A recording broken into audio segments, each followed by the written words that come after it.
Cześć!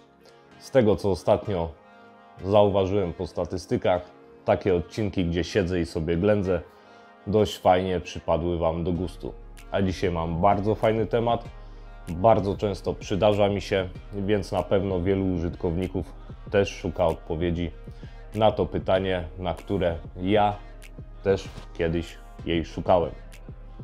Chodzi mi o sytuację, gdy na przykład jedziecie latem, w naszym aucie jest nagrzane do granic możliwości, włączacie sobie klimatyzację, z jednej strony fajnie wieje nam chłodem, z drugiej strony z nawiewu leje się żar. Za to de facto mogą być odpowiedzialne dwie rzeczy.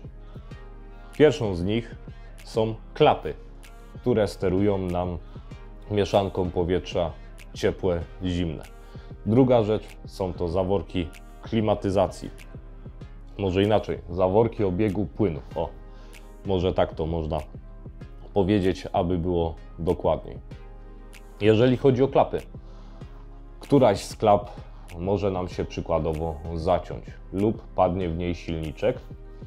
Powietrze wtedy albo nam się nie miesza, lub na jedną stronę klapa, która działa, będzie puszczała ciepłe, zimne powietrze, a na drugą będzie lał się żar. Często bywa też tak, że po prostu te powietrze nie jest całkowicie zimne, a jest takie letnie. To też może wskazywać na to, że nasza klapa nam szwankuje. Wtedy mamy dwie opcje. Albo dobieramy się do deski, co jest, myślę, już ostatecznością i sprawdzamy, o co tam chodzi, ale jeszcze wcześniej możemy znaleźć sobie na przykład w internecie dla różnych aut. Różnie to co prawda wygląda, ale zazwyczaj jest jakaś kombinacja przycisków, która pomaga nam zresetować te klapy do ustawień, można powiedzieć, fabrycznych. Ja chyba pamiętam, że dla Volkswagena to był przycisk włączania klimatyzacji i przycisk nawiewu na twarz, tak można powiedzieć. Te dwa przyciski jednocześnie wciskamy i one zaczynają naprzemiennie migać, co świadczy o tym, że klapy się kalibrują.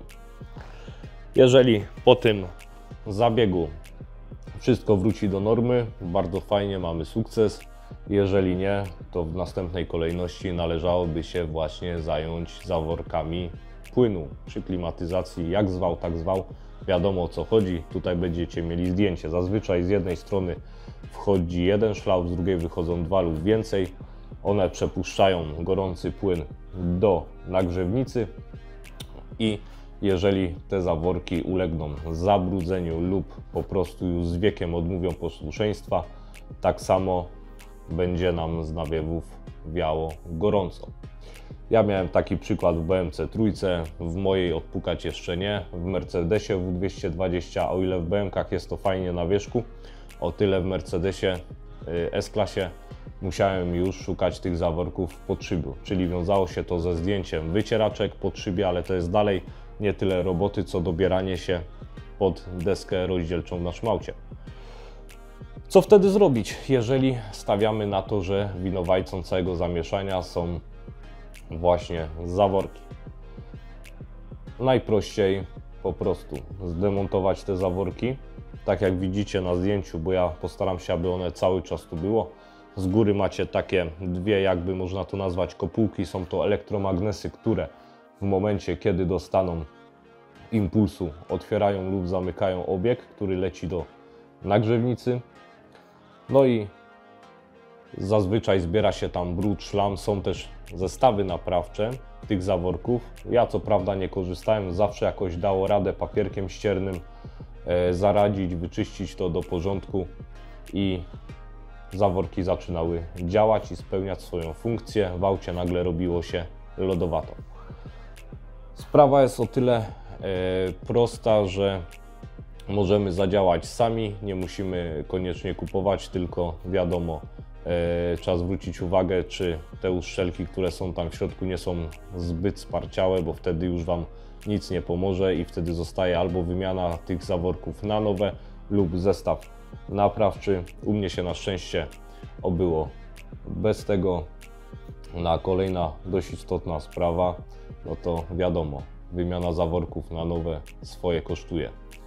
Także jeżeli się podobało, bo myślę, że temat wyczerpałem, wiele osób wiem, że z tym walczy, ja sam nieraz walczyłem, znalazło odpowiedź w tym filmie, dali radę zrobić samemu, więc lajkujcie, subskrybujcie, widzimy się w kolejnym odcinku. Cześć!